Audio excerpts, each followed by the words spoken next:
और 1764 का आपका बैटल ऑफ बक्सर। इन दोनों बैटल्स को हमने देख लिया था, यहाँ तक हम लोगों ने ऑलरेडी कवर कर लिया है। क्लियर?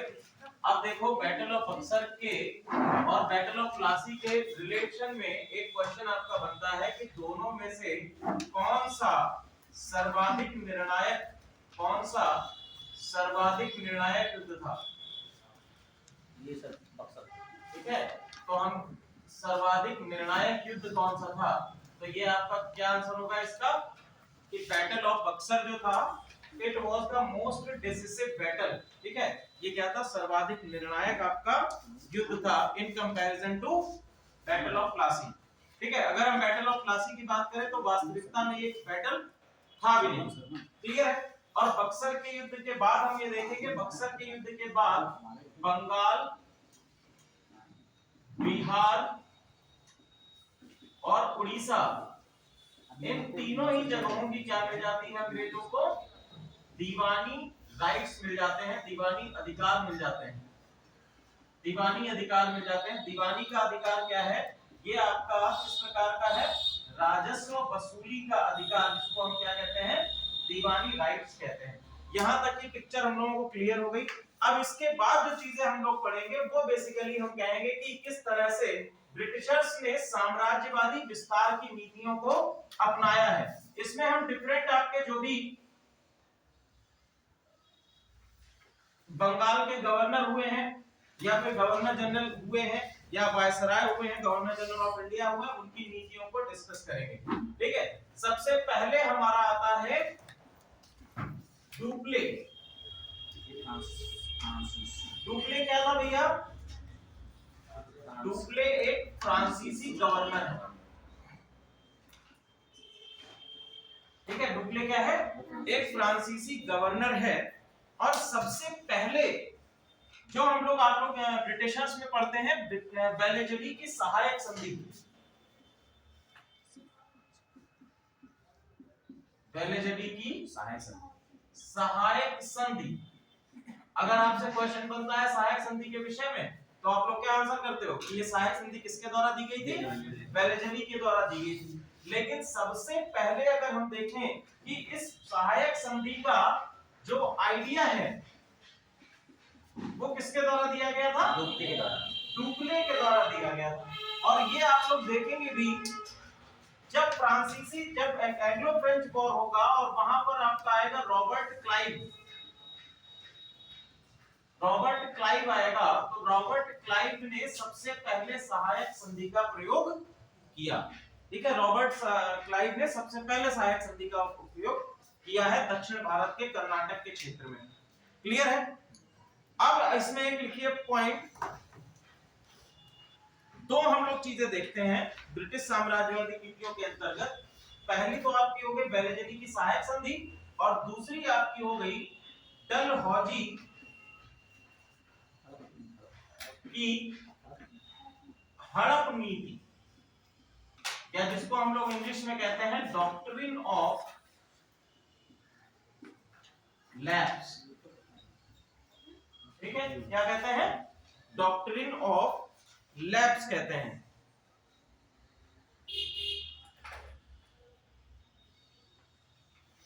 सबसे पहले लिखिए सहायक संधि। सहायक संधि हम लोग देख लेते हैं। सहायक संधि के द्वारा कौन कौन से राज्यों को अंग्रेजों ने खुद में मिलाया है, अंग्रेजों ने अपनी ब्रिटिश सत्ताओं के अंतर्गत किया है, उनको हम लोग देख लेते हैं। सबसे पहले सहायक संधि।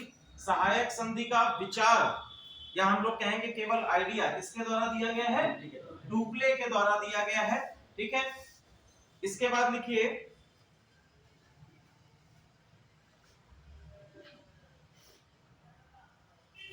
इसके अंतर्गत या इस संधि के अंतर्गत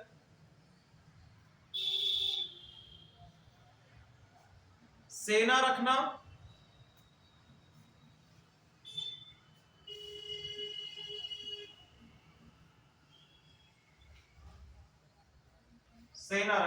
ठीक है, सबसे पहला उसमें क्या आ जाएगा?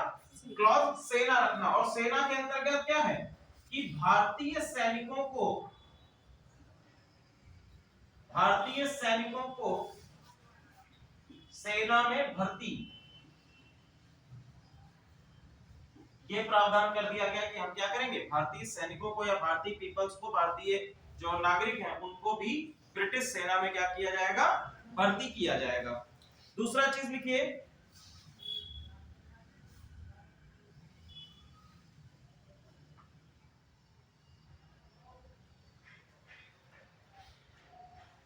विदेश नीति का नियंत्रण, विदेश नीति का नियंत्रण, या आप इसको ब्रैकेट में या फिर स्लैश करके लिख सकते हैं, बाह्य निर्णय या राज्य के बाह्य निर्णय अंग्रेजों के हाथ में रहेंगे। जैसे मान लीजिए ये आपका एक स्टेट है और इसके साथ में अंग्रेजों ने संधि कर ली, इसके साथ में अंग्रेजों ने क्या किया, एक संधि, सहायक संधि कर ली। तो ये जो सहायक संधि करेंगे, इस राज्य के जितने भी विदेशी मामले होंगे, विदेशी मामले कहने का मतलब अगर ये किसी अन्य राज्य के साथ में बात करना चाहता है किसी भी कंडीशन में, तो ऐसी स्थिति में उसका नियंत्रण किसके पास रहेगा, अंग्रेजों के पास रहेगा। ये खुद में सक्षम नहीं है कि ये बात कर सके, ठीक है, अंग्रेजों के माध्यम से ही ये क्या करेगा, इनके साथ में बात करेगा। नेक्स्ट लिखिए,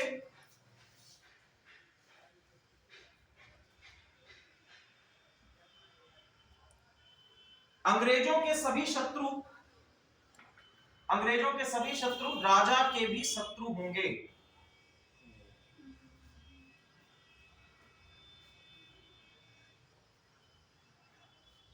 अंग्रेजों के सभी शत्रु राजा के भी शत्रु होंगे।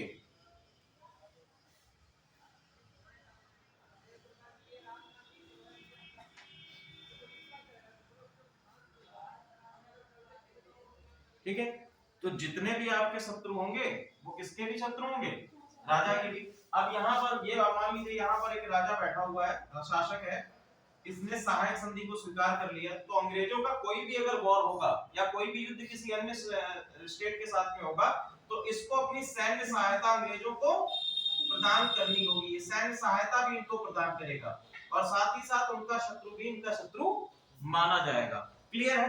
अब लिखिए, सहायता, सहायक संधि के अंतर्गत अंग्रेजों द्वारा हड़पे गए राज्य या अंग्रेजों द्वारा अपने शासन क्षेत्र में शामिल किए गए राज्य, तो शासन क्षेत्र में कौन कौन से राज्य शामिल किए गए हैं? सबसे पहले सहायक संधि के अंतर्गत इन्होंने शामिल किया है बंगाल को, इसके बाद शामिल किया है अवध को, इसके बाद शामिल किया है मैसूर को, हाँ तंजावर भी आ जाएगा, तंजौर, और भी कई सारे राज्य हैं जिनको सहायक संधि के अंतर्गत शामिल किया गया है। कई सारे राजपूताना राज्य भी हैं जिनको सहायक संधि के अंतर्गत शामिल किया गया है।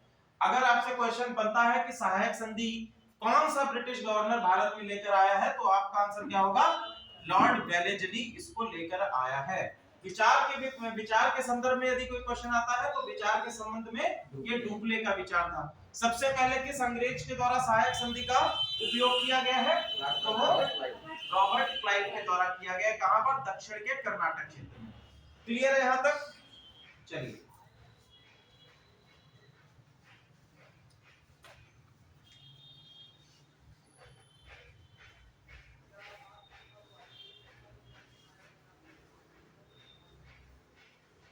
नेक्स्ट पॉइंट डालिए,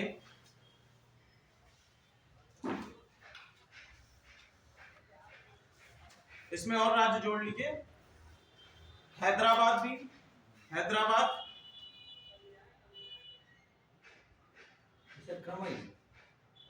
डेट हम लिखवा देते हैं। सबसे पहले कौन सा लिखा है? बंगाल 1764, 1757 लिखिए, 1757, 1764 तक आते आते तो युद्ध की स्थिति बन गई थी, 1757। ठीक है, इसके बाद क्या लिखा है? अवध, अवध 1801, 1801, मैसूर 1799, तंजौर लिखिए 1798,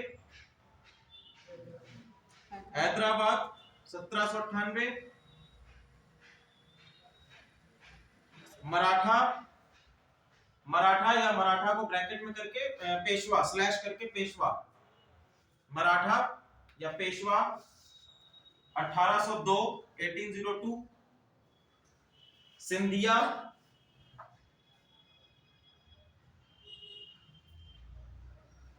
1804। ठीक है, ये सभी राज्य जिनको सहायक संधि के द्वारा विलय किया गया। क्लियर? आगे लिखिए, डलहौजी की गोद निषेध नीति या हड़प राज्य हड़प नीति, डलहौजी की गोद निषेध नीति या राज्य हड़प नीति।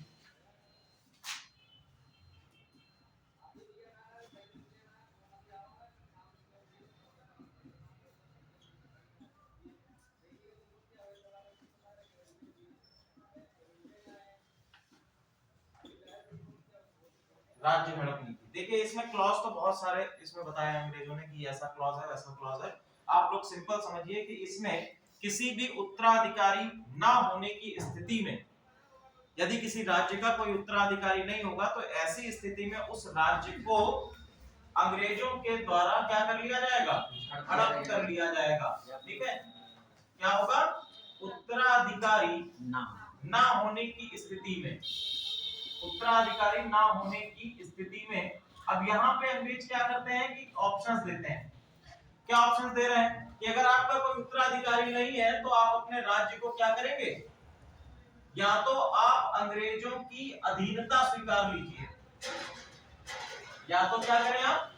अंग्रेजों की अधीनता स्वीकार लीजिए, यानी कि आपका शासन अब किसके अंतर्गत चलेगा? अंग्रेजों के अंतर्गत चलेगा। आपके पास किसी भी प्रकार के अधिकार नहीं होंगे, अंग्रेजों की अधीनता आपके पास रहेगी। या फिर आपका पूर्ण राज्य ब्रिटिश इंडिया के अंतर्गत आ जाएगा, अंग्रेज भारत के अंतर्गत आ जाएगा। ठीक है, युद्ध के द्वारा या अन्य जो आपके हैं उसके द्वारा क्या कर सकते हैं कि ये पूरे राज्य को किसमें शामिल कर लेंगे? ब्रिटिश इंडिया के अंतर्गत शामिल कर लेंगे। इसमें लिखिए, पैतृक वारिस ना होने की स्थिति में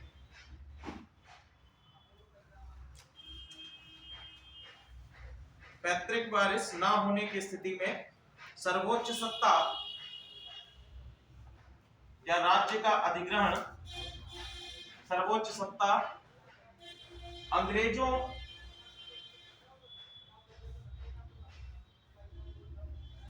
के अधीनस्थ क्षेत्रों के अंतर्गत सम्मिलित या विलय कर लिए जाएंगे।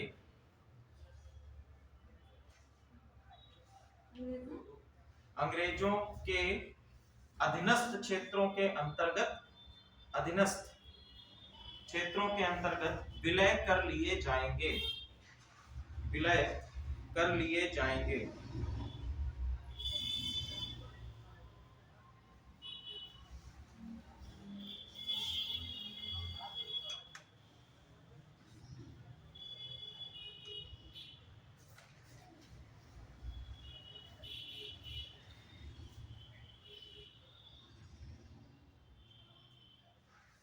देखिए, अधीनस्थ विलय होने वाले राज्य, इस नीति के अंतर्गत विलय किए जाने वाले राज्य कौन कौन से हैं? किन किन राज्यों का इसके अंतर्गत विलय किया गया? पहला लिखिए, सतारा, सतारा, उदयपुर, सतारा, उदयपुर, झांसी,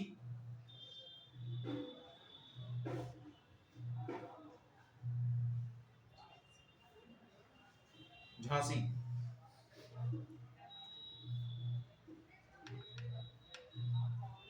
ये योजना कब लाई गई है? डॉक्ट्रिन ऑफ लैप्स, बताइए किस ईयर में है? 1834 में। ठीक है, 1834, 1834 में गोद लेने या फिर गोद लेना निषेध कर दिया गया। ठीक है, इसके बाद राज्यों को, ऐसे राज्यों को जिनका उत्तराधिकारी नहीं है उनको विलय करने की नीति को अपना लिया गया। इसके बाद डलहौजी के अन्य कार्य, डलहौजी के अन्य कार्य क्या हो?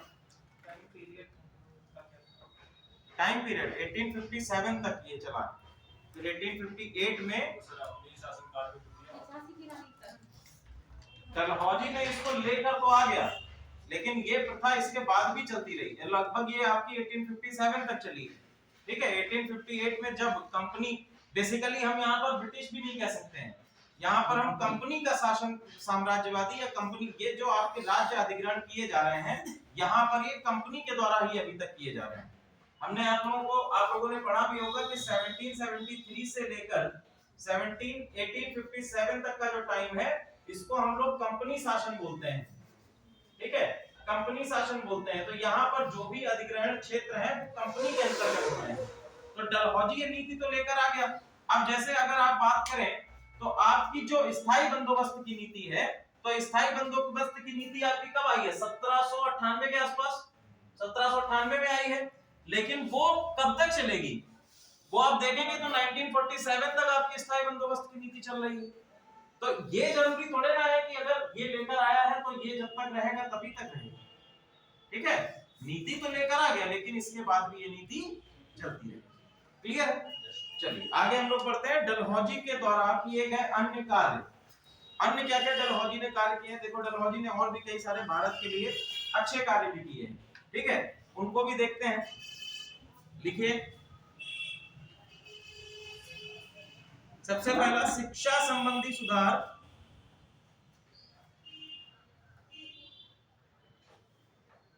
शिक्षा संबंधी सुधार 1854 में 1854 वुड्स डिस्पैच, इसको कहते हैं वुड्स घोषणा पत्र, वुड्स घोषणा पत्र। ठीक है, तो भारतीय शिक्षा हेतु सबसे पहला 1854 में इसी के शासनकाल में ये आपका वुड्स घोषणा पत्र आता है। इसको एक और नाम से जाना जाता है भारतीय शिक्षा का मैग्ना कार्टा, भारतीय शिक्षा का मैग्ना कार्टा।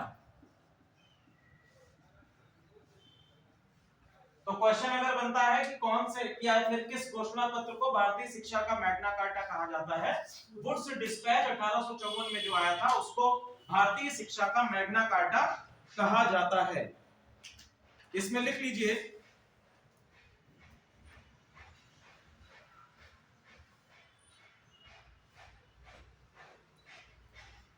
इस घोषणा पत्र में महिला शिक्षा पर बल दिया गया, इस घोषणा पत्र में महिला शिक्षा पर बल दिया गया तथा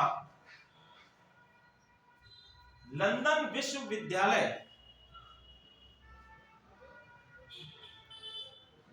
लंदन विश्वविद्यालय के आधार पर भारतीय विश्वविद्यालयों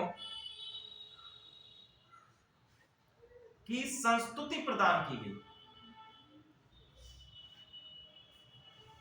ठीक है, तो हम वुड्स डिस्पैच के अंतर्गत ये देखेंगे कि आपकी जो यूनिवर्सिटीज हैं इनका भी प्लान हमको वुड्स डिस्पैच के अंतर्गत दे दिया गया as per the London University. Next,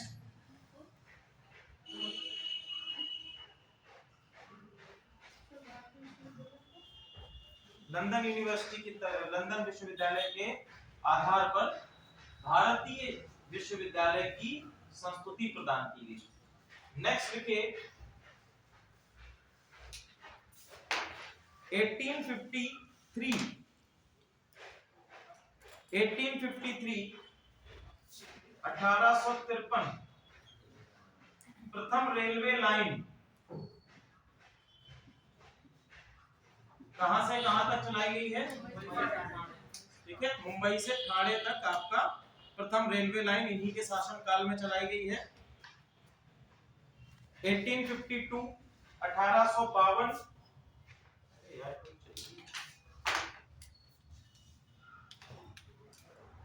1852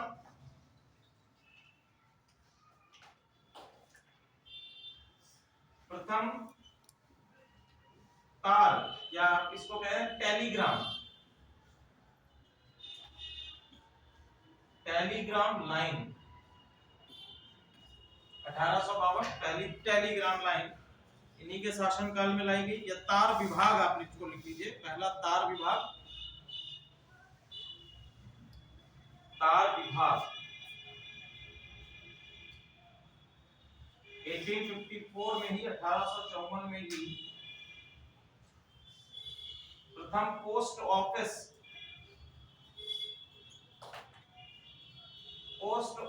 विभाग, इसकी भी स्थापना कर दी गई।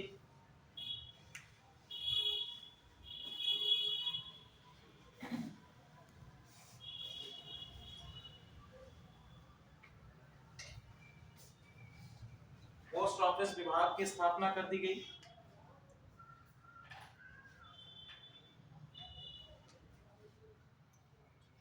नेक्स्ट लिखिए,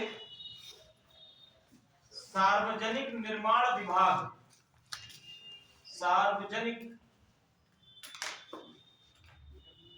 जी निर्माण विभाग, ये भी किसके द्वारा लाया गया? डलहौजी के द्वारा ही लाया गया। सार्वजनिक निर्माण विभाग जो आप वर्तमान समय में आप लोग पीडब्ल्यूडी देखते हैं, ठीक है, पब्लिक वर्क डिपार्टमेंट, तो पीडब्ल्यूडी का जो तर्ज है वो किसके द्वारा लाया गया है? डलहौजी के द्वारा ही लाया गया, ठीक है, डलहौजी। हाँ क्या कहें? चलो ऐसा तार जो प्रथम तार चली थी कहां से कहां तक चली? ये नैनी से हल्दिया, हाँ, नैनी से हल्दिया, हल्दिया तक नहीं है, चलो एग्जैक्टली मैं बता दूंगा, नहीं ध्यान आ रहा है कहां से कहां तक है। नेक्स्ट लिखिए,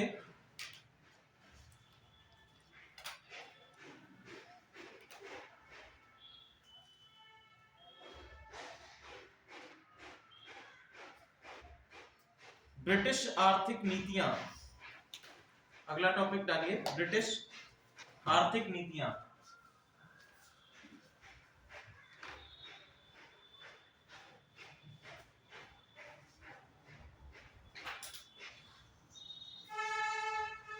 ब्रिटिश आर्थिक नीतियां,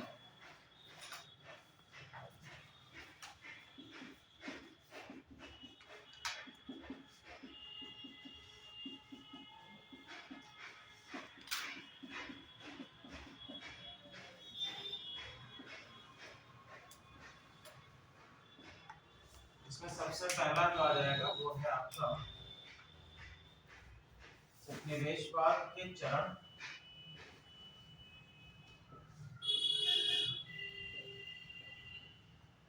ठीक है। अब जो ब्रिटिश उपनिवेशवाद को देखेंगे तो उसमें कुछ चरण हमको दिखाई देंगे, अलग अलग टाइम फ्रेम्स दिखाई देंगे कि जिस तरह से उन्होंने अपने आप को विकसित किया, अपने उपनिवेशवाद को भारत में विकसित किया, उसके हम लोग अलग अलग स्टेप्स देखेंगे। फिर नेक्स्ट है इसी में भू राजस्व नीतियां, भू राजस्व नीतियां,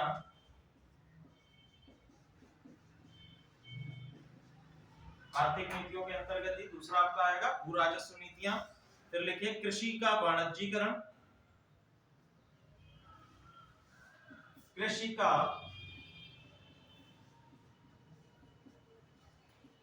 वाणिज्यीकरण,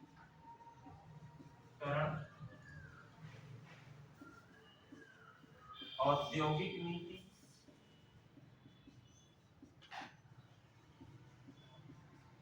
या हम कह सकते हैं हस्तशिल्प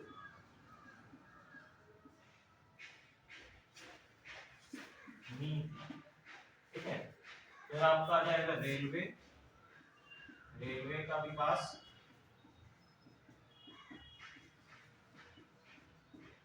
रेलवे का विकास, और अंत में धन निकासी, अंत में क्या देखेंगे?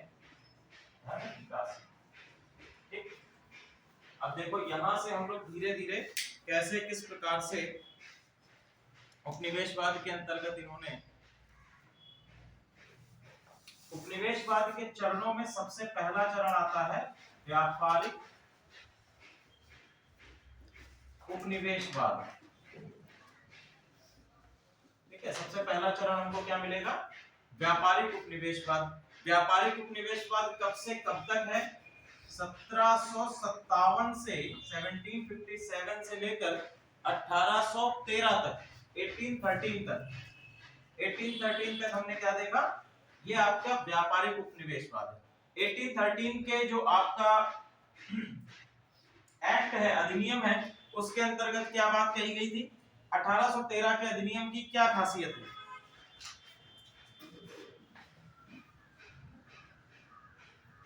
क्वेश्चन अच्छा ऐसे ऐसे हाँ बताइए। एकाधिकार, हाँ एकाधिकार भारत शिक्षा में के लिए समाप्त हो सभी गया। 1 लाख रुपए देने वाली बात हुई थी। हाँ उसके बाद हुई, और क्या कहा गया? हाँ जो मिशन वो पादरी लोग थे उनकी एंट्री। ठीक है, तो 1813 का जो आप देखेंगे तो ब्रिटिशर्स ने सबसे पहले क्या काम किया कि अपना एकाधिकार भारत में समाप्त कर दिया। किस पर से? व्यापार पर से अपना एकाधिकार समाप्त कर दिया। तो यहाँ पर जो इनका व्यापारिक उपनिवेशवाद अभी तक एक फेज चला आ रहा था, एक चरण आ रहा था, वो कंप्लीट हुआ। दूसरा चीज इन्होंने कहा कि हम धार्मिक पद्धतियों को, या हम कह सकते हैं कि मिशनरीज को भी क्या करेंगे, भारत में अलाउ करेंगे प्रचार प्रसार के लिए। ठीक है, तो यहां से हमारा दूसरा चरण शुरू होता है, उसका लिखिए औद्योगिक पूंजीवाद। औद्योगिक पूंजीवाद, ठीक है, औद्योगिक पूंजीवाद आपका चलेगा 1813 से 1813 से 1860 तक, 1860 तक। और औद्योगिक पूंजीवाद के बाद नेक्स्ट आपका आएगा वित्तीय पूंजीवाद।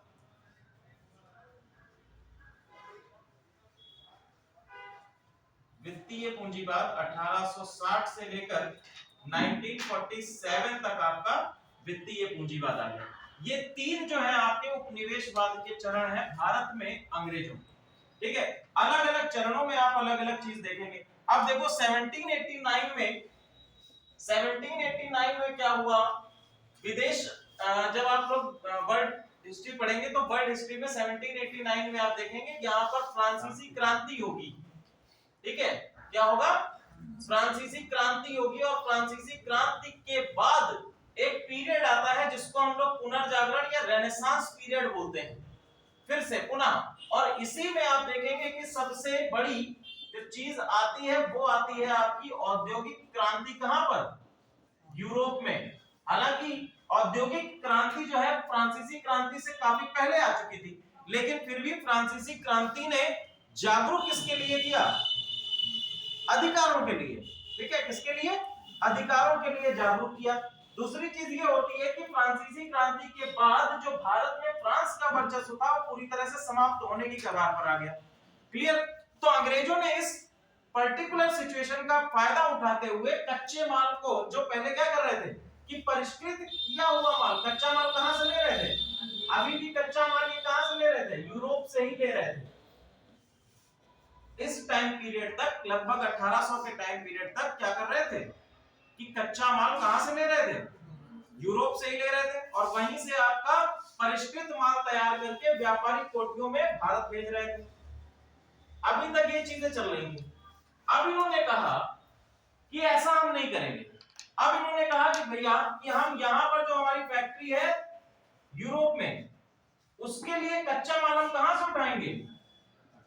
भारत से उठाएंगे। ठीक है, उसके लिए कच्चा माल कहां से उठाएंगे?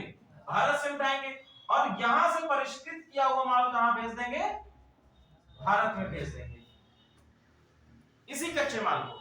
और इसके लिए उन्होंने क्या किया? सबसे पहला काम किया, भू राजस्व नीतियों के अंतर्गत कृषकों का भूमि अधिग्रहण करना शुरू किया। सबसे पहले क्या किया? कृषकों की भूमि का अधिग्रहण करना शुरू किया। और कृषकों की भूमि के अधिग्रहण के अंतर्गत आप देखेंगे कुछ पॉलिसीज आपको मिलेंगी।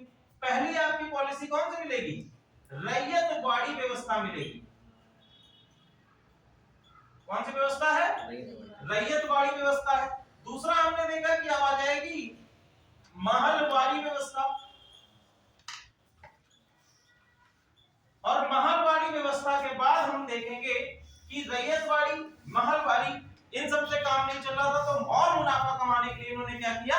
एक नई बंदोबस्त की नीति को लेके आए जिसको हम कहते हैं स्थायी बंदोबस्त नीति। स्थायी बंदोबस्त की नीति भी लेकर आ गए। ठीक है, तो ये तीन नीतियां हम किसके अंतर्गत देखेंगे? अंग्रेजों की भू राजस्व नीतियों के अंतर्गत ये बेसिकली तीन नीतियां हमको देखने को मिलती हैं। ठीक है, स्थायी बंदोबस्त की नीति आ गई तो अब जो जमींदारी प्रथा थी, जमींदारी, इसका भी उदय हो गया। ये भी क्या हो गई? पूरी तरह से सामने आई। तो ये तीन चीजें हम लोगों ने देखा, कौन कौन सी है? रैयतवाड़ी, महलवाड़ी और स्थायी बंदोबस्त की नीति। रैयतवाड़ी क्या होता है?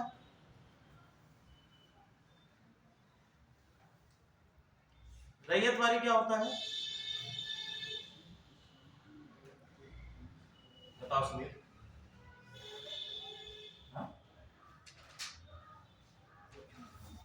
आप बताओ दरोगा जी, रैयतवाड़ी व्यवस्था क्या है?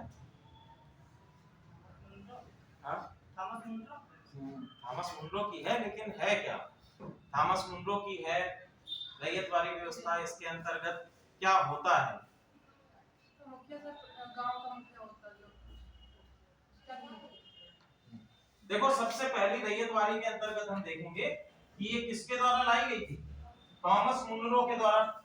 ठीक है, थॉमस मुनरो के द्वारा लाई गई। इसके अंतर्गत ये कहा गया कि जमीन का जो स्वामित्व है, भूमि का जो स्वामित्व है, वो किसके पास रहेगा? किसान के पास रहेगा। किसके पास रहेगा? किसान के पास रहेगा। और जो वसूली की जाएगी राजस्व की, वो डायरेक्टली किससे की जाएगी? किसान से की जाएगी। ठीक है, दूसरा आ गया महलवाड़ी। हाँ, दूसरा आ गया महलवाड़ी।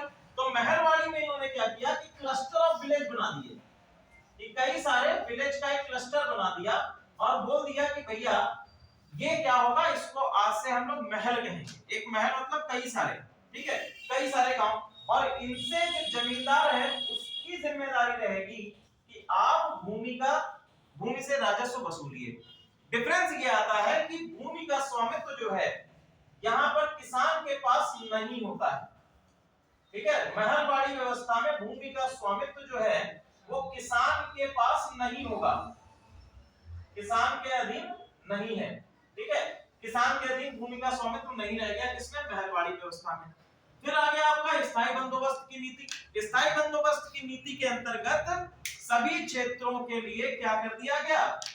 जो आपकी रकम है, या हम कह सकते हैं जो आपकी लगान है, लगान का रेट फिक्स कर दिया गया। ठीक है, क्या किया गया? लगान का रेट फिक्स कर दिया गया, स्थायी कर दिया गया।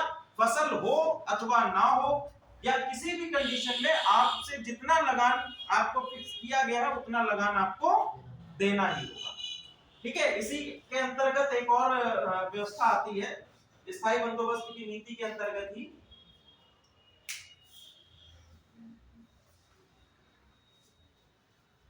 अब इसमें क्या किया? एक टाइम और दिन फिक्स कर दिया जाता था, और उस दिन के अंतर्गत जब तक सूर्य, जिस समय सूर्य डूब रहा होता था, अगर उस अंतिम समय तक आप अपनी लगान पे कर देते हैं, उस स्थिति में आपका राज्य नहीं, आपकी जमीन का हड़प नहीं किया जाएगा। अगर लगान पे करने में आप सक्षम नहीं हो पाते हैं तो आपकी जमीन हड़प ली जाएगी। ठीक है, इसको एक नीति के अंतर्गत जाना गया था, डूबते सूर्य की नीति। ठीक है, डूबते सूरज की नीति। चलो आगे हम लोग देखते हैं।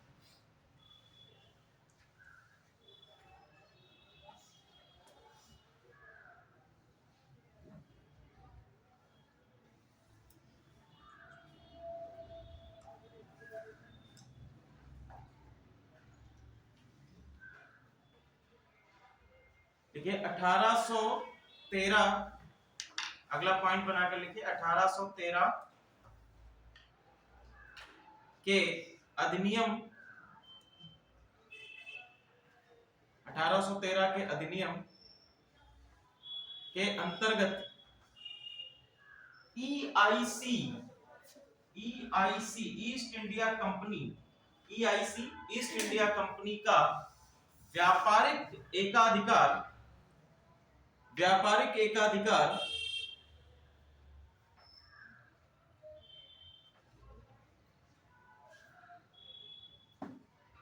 समाप्त हो गया।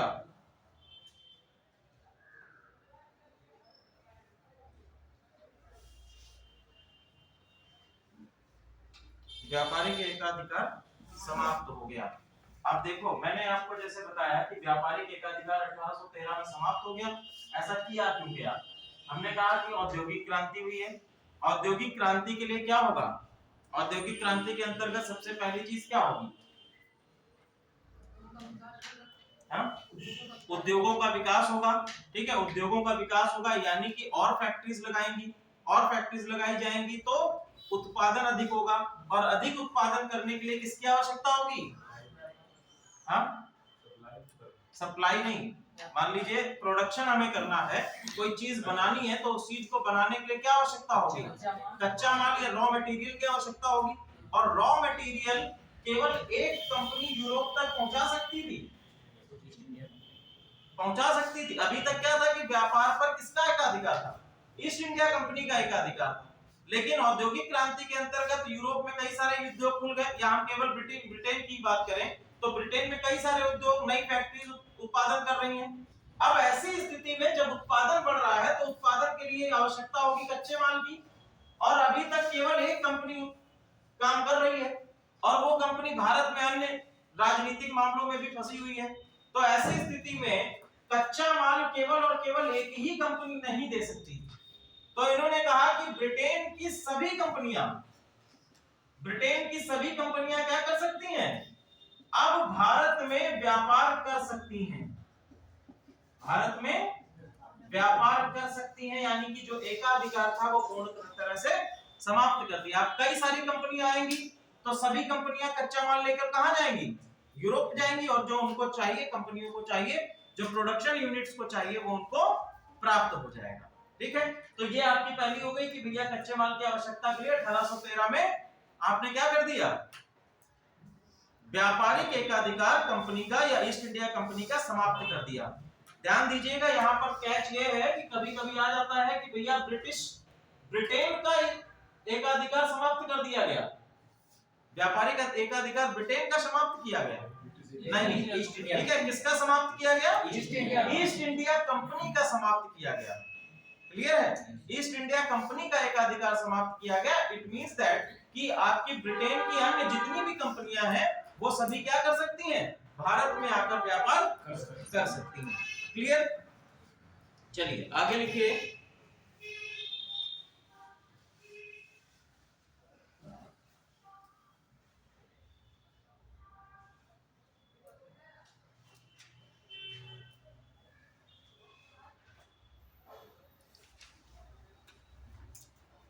कच्चे माल की प्राप्ति के लिए ब्रिटिशों के द्वारा कृषि का वाणिज्यीकरण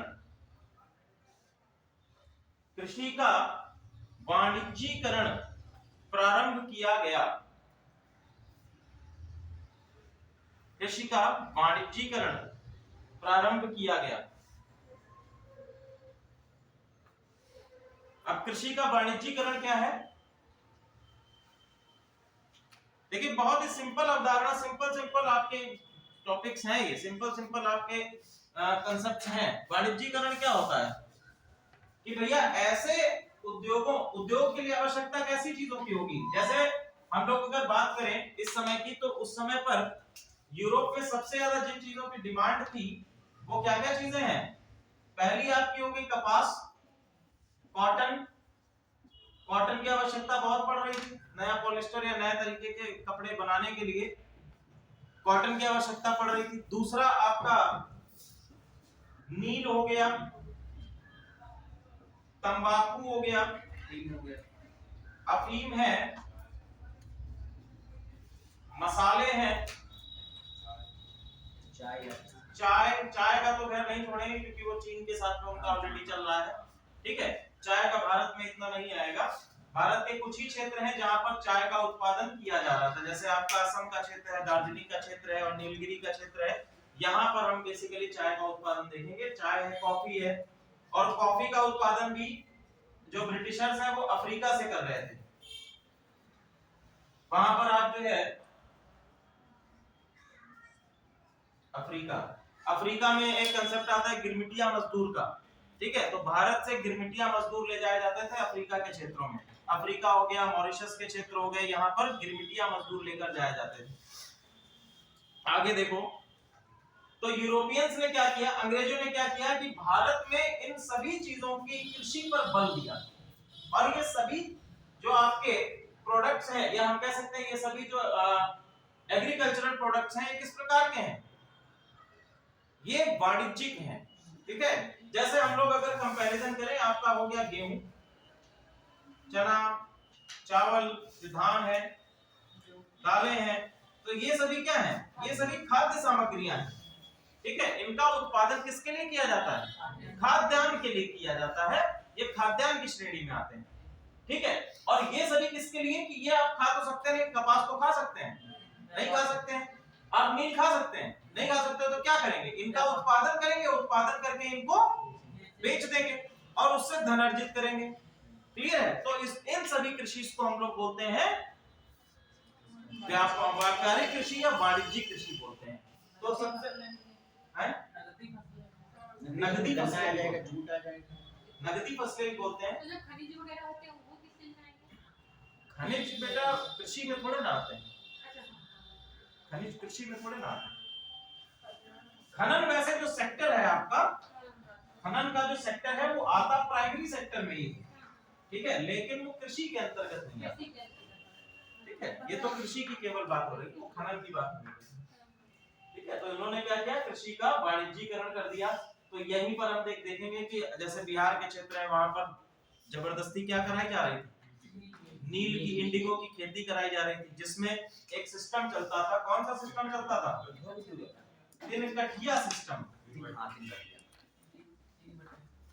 तिनकठिया प्रणाली। इसमें इन्होंने तिनकठिया प्रणाली के अंतर्गत कहा कि देखो, आपको अपनी पूरी खेती से 3/20 भाग पर काहे की खेती करनी होगी, नील की खेती करनी होगी। किसानों को ये क्या कर दिया गया, जबरदस्ती कर दिया गया, इतनी खेती आपको करनी ही करनी है। दूसरी चीज इन्होंने कहा कि नील की खेती अगर आप कर रहे हैं तो इसका स्वामित्व भी हमारे अधिकार में रहेगा, यानी रेट जो आप तय करेंगे, जो दाम तय होंगे वो भी किसके द्वारा तय किए जाएंगे, ब्रिटिश के द्वारा या अंग्रेजों के द्वारा तय किए जाएंगे। दाम भी कौन तय करता था, ब्रिटिश ही तय करते थे। और ऐसा हुआ कैसे, अब जब सभी किसानों को केवल नील की खेती में ही लगा दिया गया तो नील का उत्पादन बहुत ज्यादा बढ़ गया, ठीक है, नील का उत्पादन बहुत ज्यादा बढ़ गया। अब सभी कंपनियां आ गई, सभी कंपनियां क्या कर रही हैं, नील को खरीद रही हैं, लेकिन नील इतनी ज्यादा है कि फिर भी कंपनियों को उसकी आवश्यकता नहीं है। तो उन्होंने कहा कि इतना ज्यादा क्या करेंगे, आप इसको सस्ते में बेच दो। तो किसानों के पास किसी प्रकार का कोई भी ऑप्शन ही नहीं बचा, ठीक है। तो खैर, तिनकठिया प्रणाली के ऊपर आपका क्वेश्चन बनता है। इसमें ये क्वेश्चन पूछा जाता है कि कितना भाग नील की खेती के लिए बताया गया था, तो आपका कितना भाग है, 3/20 भाग तिनकठिया सिस्टम के अंतर्गत आएगा, ठीक है। अब ये सारी चीजें हो गई। नेक्स्ट आप लोग बात करते हैं औद्योगिक नीति या हस्तशिल्प का पर जो प्रभाव पड़ेगा। अब सारा कच्चा माल कहां से कहां जा रहा है, भारत से यूरोप में जा रहा है, ठीक है। ये आपका है यूरोप और ये आपका है भारत, ठीक है। अब भारत से कच्चा माल कहां जा रहा है, यूरोप में जा रहा है, और यूरोप से परिष्कृत होकर जो अंतिम प्रोडक्ट है या अंतिम उत्पाद है, ये भारत की मार्केट में सेल होने के लिए आ रहा है, बिकने के लिए आ रहा है। अभी हम लोगों ने कुछ चीजें देखी, जैसे आपका सबसे इंपॉर्टेंट था कपास, ठीक है। अब कपास के माध्यम से जो कच्चा माल गया, कपास मान लीजिए आपका कहां गया, यूरोप में गया। अभी तक जो भारत में उत्पादन किया जा रहा था कपड़े का या सूत का, वो किसके द्वारा किया जा रहा था? हथकरघा से किया जा रहा था, हथकरघा से किया जा रहा है। और यहां से किस पे किया जा रहा है? मशीनों पर किया जा रहा है। ठीक है, तो हम सबसे पहली चीज देखेंगे कि इनका उत्पादन भी क्या होगा? अधिक होगा इन कंपैरिजन टू जो बुनकर आपके उत्पादन कर रहे हैं। दूसरी चीज, उत्पादन अधिक होगा, उत्पादन के साथ साथ इनकी फिनिशिंग जो है या क्वालिटी भी कह सकते हैं, ठीक है, गुणवत्ता, तो गुणवत्ता भी इसके कंपैरिजन में अच्छी होगी। और अंतिम जो आपका चीज आ गया वो आ गई मूल्य। ठीक है, मूल्य या इसका दाम जो होगा, प्राइस जो होगा वो कम होगा, क्योंकि यहाँ पर क्या है, मेहनत कम लग रही है। ठीक है, और यहाँ पर हथकरघा में बुनकरों के द्वारा स्वयं से हाथ को सूत काटा जा रहा है, तो यहाँ पर क्या है, मेहनत अधिक लग रही है। दैट इज व्हाई अब मूल्य भी कम है, उत्पादन भी अधिक है, फिनिशिंग भी है। तो ऐसी स्थिति में भारतीय मार्केट में इस ब्रिटिश, ये जो आपका ब्रिटिश प्रोडक्ट है, इसकी मांग और बढ़ने लगी, साथ ही साथ इसका सेल भी, खपत भी बढ़ने लगी। इसका सबसे ज्यादा प्रभाव किस पर पड़ेगा? भारतीय हथकरघा या हस्तशिल्प उद्योगों पर इसका सबसे अधिक प्रभाव पड़ा। और हमारे जो हथकरघा और हस्तशिल्प उद्योग थे वो पूर्णतः ठप हो गए, या हम कह सकते हैं खत्म हो गए। अंतिम चीज उन्होंने करी रेलवे का विकास, और रेलवे का विकास करने का एकमात्र कारण था कि ऐसी जगहों तक कच्चे माल को पहुंचाना, या आपके खनन जो आप कर रहे हैं उनको पहुंचाना, जहां से आसानी से ब्रिटेन तक इन चीजों को पहुंचाया जा सके। ठीक है, तो इस तरह से हम कहेंगे कि भारतीय संसाधनों को यूरोप तक पहुंचाने का जो आपका विकास है, जो एक चरण है, वो हमको ब्रिटिश साम्राज्यवादी नीति के अंतर्गत दिखाई देता है। ये आपके सारे जो है अलग अलग चरण होकर आएंगे, जिनसे आप देखेंगे कि किस तरह से भारतीय धन का विकास किया गया। ठीक है, चलिए, हाँ क्या हुआ, निकासी कैसे हुई बता रहे।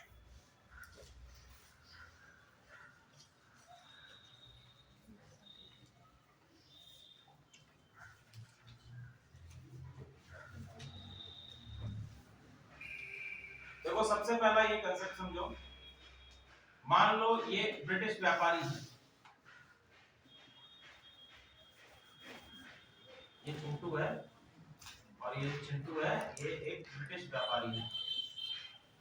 ठीक है, और ये दूसरा एक किसान है। ठीक है, ये क्या है, भारतीय किसान है। ठीक, ये क्या है, भारतीय किसान है, और ये हमारा अंग्रेज है। अब ये भारतीय किसान ने अपना कुछ प्रोडक्ट बनाया, मान लीजिए ए प्रोडक्ट है, कच्चा माल है ये, ठीक है, रॉ मटेरियल बनाया। ये व्यापारी इसके पास आया और इसने क्या किया, इससे कहा कि ये हम कच्चा माल तुमसे लेंगे और उस कच्चे माल के बदले हम तुमको क्या देंगे, 3 रुपए दे देंगे, मान लीजिए, या 5 रुपए दे देंगे। बोला कि हम आपको 5 रुपए दे देंगे। क्लियर? अब इस व्यापारी ने अपना एक कच्चा माल इसको बेच दिया और 5 रुपए में लेकर कहां चला गया, यूरोप चला गया। अब यूरोप जाके इसने क्या किया, उस कच्चे माल को परिष्कृत करके एक फाइनल प्रोडक्ट बना दिया, और फाइनल प्रोडक्ट लेकर आया कहां, भारत में। ठीक है, भारत में लेकर आया और बोला अब इसको इसकी आवश्यकता है, खरीदेगा, ये भारतीय मार्केट में है तो भारतीय लोग खरीदेंगे। तो अब यहां पर इसने इस प्रोडक्ट को बेचा, मान लीजिए कि 10 रुपए का। पैसा किसका गया, यूरोप में पैसा किसका जा रहा है, यहाँ पर जो गैपिंग आ रही है वो कितने रुपए की आ रही है, 5 रुपए की गैपिंग आ रही है। तो यहाँ पर लग तो प्रथम दृष्टा में ऐसा लग रहा है कि अगर फर्स्ट इंस्टेंस में देखें तो हम लगेगा कि 5 रुपए अंग्रेज भारत में दे रहे हैं, लेकिन आप इसको अगर दूर दृष्टि से देखें तो आप देखेंगे कि जो कच्चा माल, सॉरी, परिष्कृत माल जो है भारत में फाइनल प्रोडक्ट जो बिक रहा है, उसमें जो कैपिंग आ रही है वो कितने रुपए की है, 5 रुपए की है। और ऐसी स्थिति में ये धन किसके पास जा रहा है, यूरोप के पास जा रहा है। ये तो पहला इंस्टेंस हो गया कि ये धन निकासी इस तरह से हुई। दूसरा इंस्टेंस देखिए, सर धन कभी जैसे कि वो तो उस पे डिपेंड होता है ना कि कितना व्यापार कितना बढ़ रहा है, 1 गुना 2 गुना 3 गुना, वो तो उस हिसाब से है ना।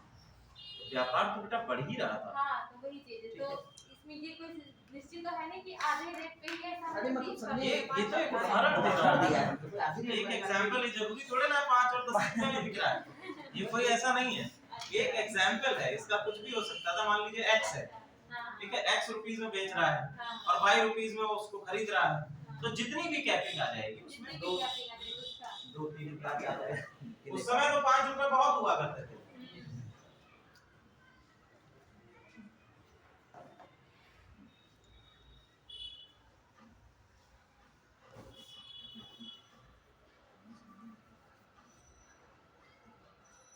अब देखो, जो हम लोगों के व्यापारिक केंद्र, अगर हम बात करें अंग्रेजों के व्यापारिक केंद्रों की बात करें, तो एक तो आपका व्यापारिक केंद्र कहां पर है? बंगाल में, ठीक है। दूसरा व्यापारिक केंद्र इनका यहाँ पर है मुंबई, ठीक है, मुंबई या महाराष्ट्र का क्षेत्र है। और जितने भी यहाँ पर आपके पोर्ट्स हैं, इन सभी का यूज किसके लिए कर रहे हैं? सामान को ले जाने के लिए कर रहे हैं।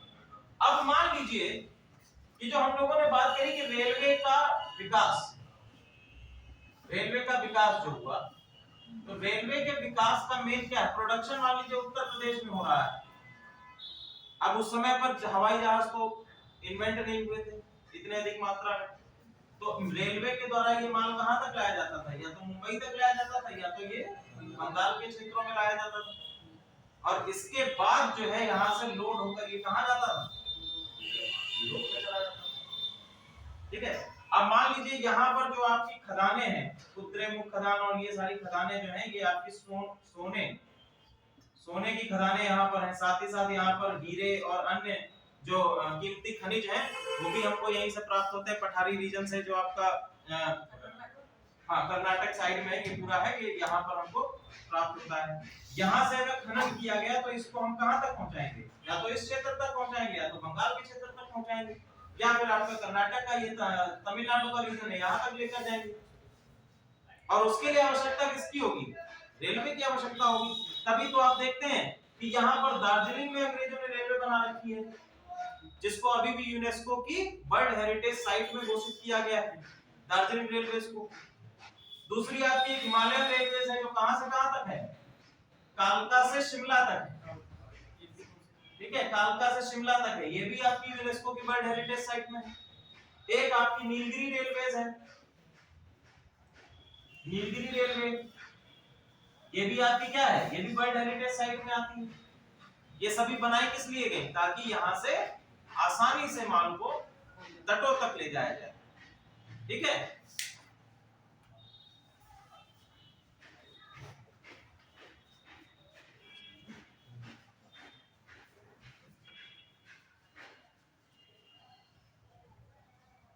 चलिए आगे हम लोग बात करते हैं, क्या लिखवाया था? औद्योगिक नीति,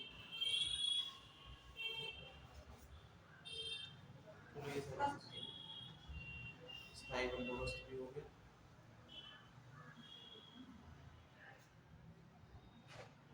सूर्यास्त कानून हो गया, अभी हम लोगों ने कर दिया है।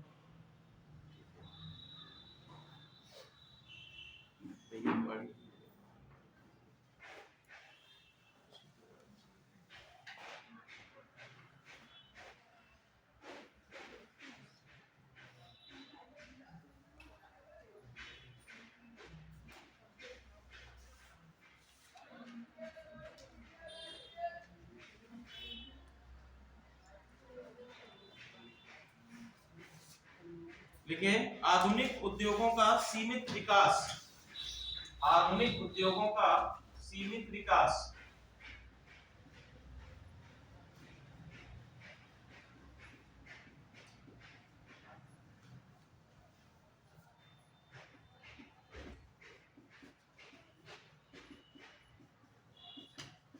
अच्छा, हम लोग ये देखो, इसको पढ़ लेंगे, औद्योगिक नीतियों को, और इसके बाद जो है इनकी जंगल नीतियां जो हैं उनको पढ़ लेंगे, जो जंगलों से संसाधन प्राप्त करने के लिए। फिर आप लोगों को वो पढ़ाने की आवश्यकता है, संवैधानिक विकास, नहीं सर। क्योंकि हिस्ट्री का पार्ट है, वो हिस्ट्री में भी आ जाता है और पॉलिटी में भी, दोनों जगह पर आता है। तो उसमें केवल और केवल एक्ट बसते हैं 1773 से लेकर आपके 1957 तक के जो एक्ट आए हैं उनको पढ़ा जाता है। तो पॉलिटी में वो आपके कवर ही हो रहे हैं, ठीक है। पॉलिटी में मेरे ख्याल से सर ने पढ़ाए भी होंगे, ठीक है, पढ़ चुके हैं, तो उसको मैं नहीं पढ़ाऊंगा। क्लियर है? यदि आपको कोई डाउट होगा तो आप लोग उससे संबंधित क्वेश्चंस मुझसे पूछ सकते हैं, बाकी उसको मैं स्किप कर रहा हूँ। क्लियर? हम लोग उसको पढ़ेंगे और फिर इनकी जंगल नीतियां जो है उनको, फॉरेस्ट एक्ट जो आए हैं फॉरेस्ट एक्ट्स पढ़ लेंगे और उसके बाद डायरेक्टली विद्रोहों पर आ जाएंगे, कृषक विद्रोह और ये सारी चीजें। अब ये देखो, हम लोग जो भी चीजें पढ़ रहे हैं ये सभी आगे आने वाले जो हमारा भारतीय स्वतंत्रता संग्राम है, ये उसकी पृष्ठभूमि के तौर पर आप देख सकते हैं। पृष्ठभूमि कैसे? अब ये जितना औद्योगिक विकास हो रहा है, औद्योगिकीकरण हो रहा है, जो नीतियां इनके द्वारा लागू की जा रही हैं, जैसे भू राजस्व नीतियां लागू की गई या औद्योगिक नीतियां लागू की गई, इनसे कहीं ना कहीं जो हमारी भारतीय जनता है, अभी हमने देखा कि हस्तशिल्प उद्योग क्या हो गए, पूरी तरह से ठप हो गए, बंद हो गए। जो भारतीय हथकरघा उद्योग है वो भी बंद हो गया। भारतीय किसान जो खाद्यान्न उत्पादन कर रहे थे उनको क्या किया गया, ऐसी फसलों को उत्पादन करने के लिए कहा गया जो कि वाणिज्य या व्यापारिक फसलें हों। ऐसी स्थिति में भारत में आप देखेंगे कि सूखा या फिर जो ऐसी स्थितियां उत्पन्न हो गई जिसमें किसानों के पास खाद्यान्न ही नहीं है, खाने के नहीं है, अनाज है। तो इन स्थितियों में रोष उत्पन्न हुआ, ठीक है, रोष उत्पन्न हुआ जनता के अंदर। दूसरा, जो इनके अभी आने वाले समय में हम लोग जो इनके वन्य कानून पढ़ेंगे। अब देखो, वन्य जो है या वन्य क्षेत्र जो है, ये सर्वाधिक किसके लिए हमारे लिए इंपॉर्टेंट होते हैं? संसाधनों के लिए।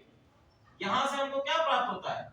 संसाधन प्राप्त होते हैं, लकड़ी प्राप्त होती है, जो आपकी फर्नीचर की लकड़ी होती है, चंदन की लकड़ी होती है, बहुत सारी चीजें यहाँ पर क्या है, संसाधन है।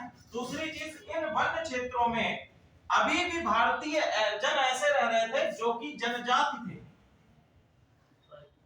जो कि भारतीय परिप्रेक्ष्य से बिल्कुल अलग थे। इनकी भाषा अलग थी, इनके संस्कृति अलग थी, इनकी बोलचाल, इनकी जो क्या कह सकते हैं कि जो इनके पहनावा है, ये सभी बिल्कुल ट्रेडिशन, सब कुछ अलग था।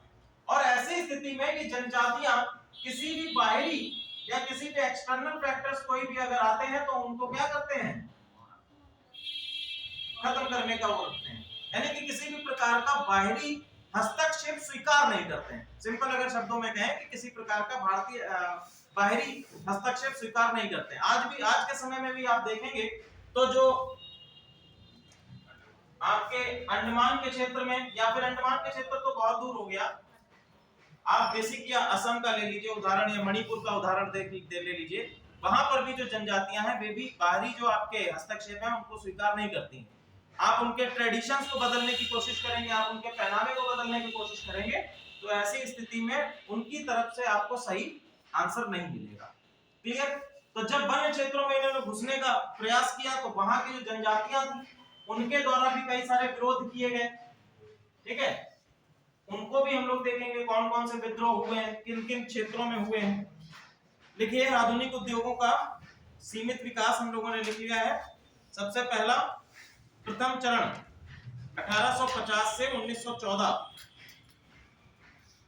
प्रथम चरण 1850 से 1850 टू 1914, 1850 टू 1914। देखिए, इस चरण में जूट उद्योग, इस चरण में जूट उद्योग, बागान उद्योग, जूट, बागान, कोयला,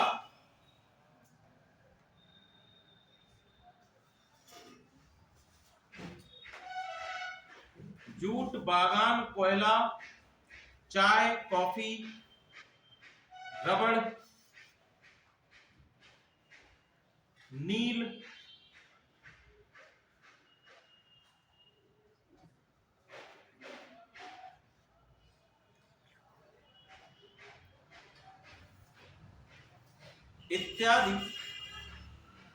इत्यादि फसलों का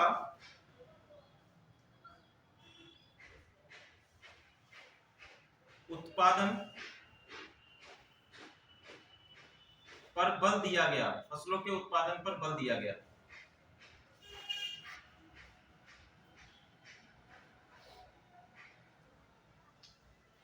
इसी चरण में 1853 में बंगाल में पहली कोल फैक्ट्री,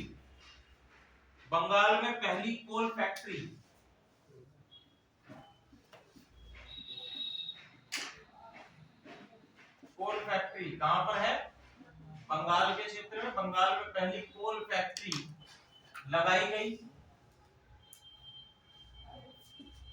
1855 में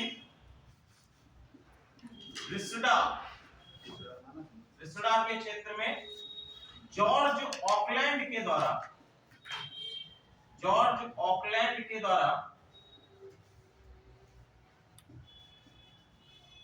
इन्होंने, जॉर्ज ऑकलैंड ने क्या किया?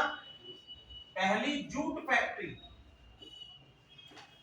या पहला जूट उद्योग, रिसड़ा में से पहला जूट उद्योग लगा है 1855 में। किसके द्वारा लगाया गया? जॉर्ज ऑकलैंड के द्वारा पहला जूट उद्योग।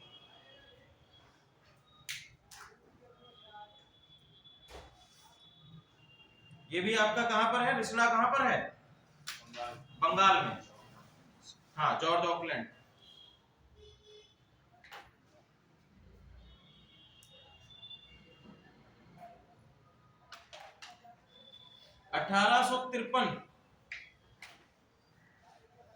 कोयला, हाँ कोयल मतलब कोयला, लकड़ी वाला नहीं, वो जो जमीन से निकलता है वो वाला, खनिज वाला, ठीक है, पत्थर वाला जो कोयला आता है, ठीक है। तो लिखिए 1853 काबस जी नाना भाई,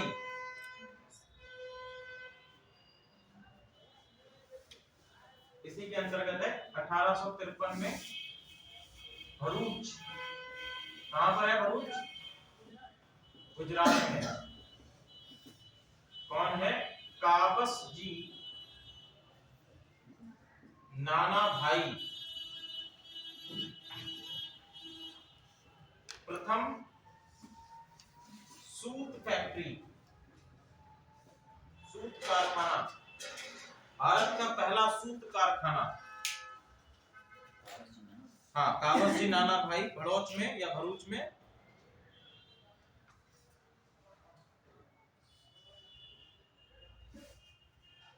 प्रथम सूती मिल या प्रथम सूती कारखाना स्थापित किया गया। नेक्स्ट लिखो द्वितीय चरण। अच्छा, ये वाले जो है, जैसे पहली कोल फैक्ट्री है और जॉर्ज ऑकलैंड का पहला सूती उद्योग है, ये पूर्णतः ब्रिटिश है, ठीक है। ये इनमें जितनी भी पूंजी इस्तेमाल की गई है वो ब्रिटिशर्स की गई है, कंपनी का कुछ नहीं है सर। क्या? इसमें कंपनी का, हाँ वही ब्रिटिश कंपनी, मतलब ईस्ट इंडिया कंपनी के द्वारा ब्रिटिशर्स की पूंजी, सॉरी ईस्ट इंडिया कंपनी नहीं, पूर्णतः ब्रिटिश है, ठीक है। ब्रिटिश इन द सेंस कि ब्रिटिश गवर्नमेंट के द्वारा इसको किया गया था। ईस्ट इंडिया नहीं, हाँ, ईस्ट इंडिया कंपनी का नहीं, ठीक है। 1857 में आप चले जाएगा कंपनी, देखो ये कंपनी के द्वारा किए जा रहे हैं, लेकिन 1857 तक आते आते ये सभी एकाधिकार किसके पास चले जाएंगे? क्राउन के पास चले जाएंगे, सिंपल है। अब यहाँ पर 1853 में जो भरूच में ये स्थापित की गई है काबस जी नाना भाई के द्वारा, ये है पूर्णतः स्वदेशी। पूर्णतः स्वदेशी का मतलब कि इसमें अंग्रेजों का एक भी पैसा नहीं लगा है, इसमें भारतीयों का पैसा लगा। किसने लगाया है? काबस जी नाना भाई ने, ठीक है। ये पूर्णतः इसमें जितना भी पूंजी लगाई गई है वो भारतीय पूंजी लगी हुई है। क्लियर है यहाँ तक? चलिए अगला लिखिए द्वितीय चरण 1914 से 1945। द्वितीय चरण 1914 से 1945, 1914 to 1945।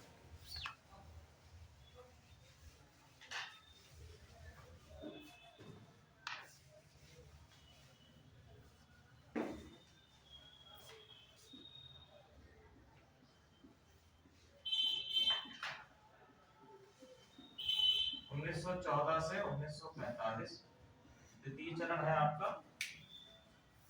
लिखिए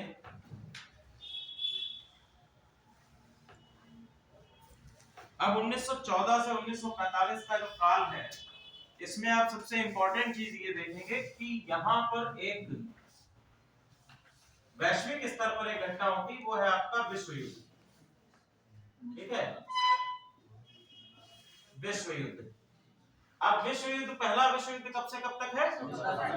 1914 से 1918 तक। अब जब 1914 से 1918 का जो काल है, वहां पर अंग्रेजों को आवश्यकता थी प्रोडक्ट्स की। ठीक है, उत्पादों की आवश्यकता थी, कई सारे उत्पादों की आवश्यकता थी। तो उन्होंने क्या किया कि भारत में औद्योगिक विकास करना प्रारंभ कर दिया, भारतीय उद्योगों का विकास प्रारंभ कर दिया, क्योंकि वहां तो आपकी फाइट चल रही थी, लड़ाई चल रही थी। तो इन्होंने कहा कि यहाँ वहां पर कोई फैक्ट्री लगाई नहीं जा सकती थी, वहां पर तो बमबारी चल रही थी। ठीक है, तो उन्होंने कहा कि आप उद्योगों का विकास कहां पर करें? भारतीय रीजन में करें। ठीक है, अब भारतीय रीजन में उत्पादन करेंगे, वो वापस कहां चला जाएगा? यूरोप में चला जाएगा। लेकिन उसका बेनिफिट ये हुआ कि भारत में उद्योगों का विकास प्रारंभ हो गया। इसको लिखिए, विश्व युद्ध के दौरान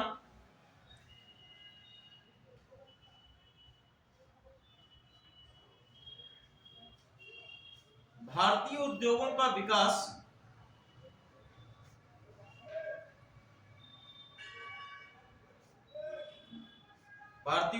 विकास हुआ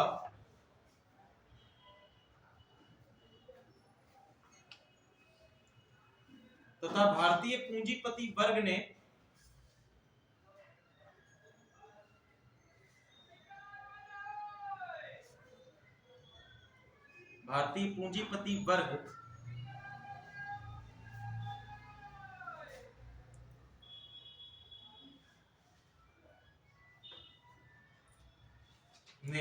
अंग्रेजों की सहायता से नवीन उद्योगों की स्थापना की।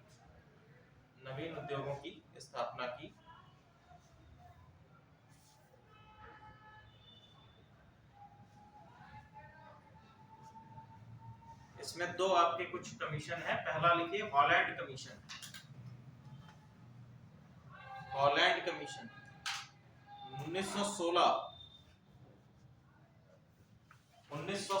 का 1916 हॉलैंड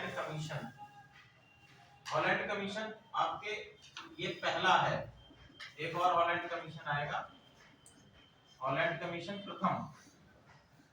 ठीक है, 1916 में आपको हॉलैंड कमीशन आएगा। इसके अंतर्गत क्या बात कही गई उसको लिख लीजिए। हॉलैंड कमीशन प्रथम के अंतर्गत भारतीय उद्योगों को संरक्षण।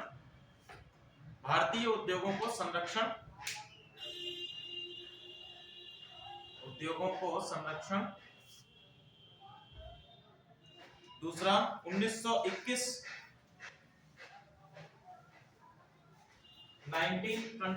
का वित्तीय आयोग, फाइनेंशियल कमीशन, वित्तीय आयोग का गठन किया गया और इसका नेतृत्व कर रहे थे इब्राहिम।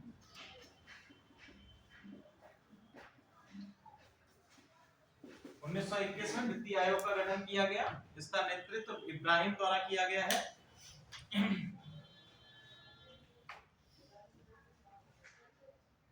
इस वित्तीय आयोग में देखिए क्या कहा गया। इस वित्तीय आयोग के द्वारा कहा गया कि आप जो भारत में उद्योगों को बढ़ावा दे रहे हैं, तो इन उद्योगों में के बढ़ावा देने के साथ साथ आप इनको क्या दें?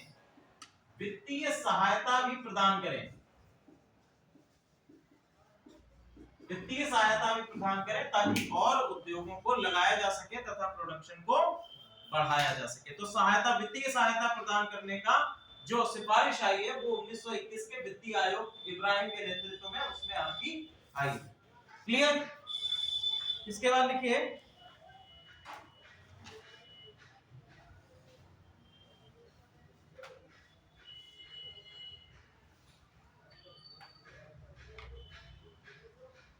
प्रमुख उद्योगपति टाटा। ठीक है, टाटा एक हो गए, घनश्याम दास बिड़ला। टोटल 8 उद्योगपति थे जिन्होंने प्रथम विश्व युद्ध और द्वितीय विश्व युद्ध के अंतर्गत भारतीय जो परिप्रेक्ष्य है, भारतीय परिदृश्य है, इसमें उद्योगों को खड़ा करने में भूमिका प्ले करी है। एक आपके टाटा हो गए, इसके बाद हो गए घनश्याम दास बिड़ला, एक लिखे Shri Ram, John Mathai, John Mathai,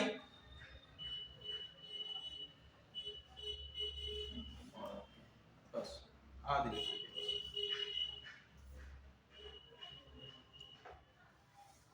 clear है?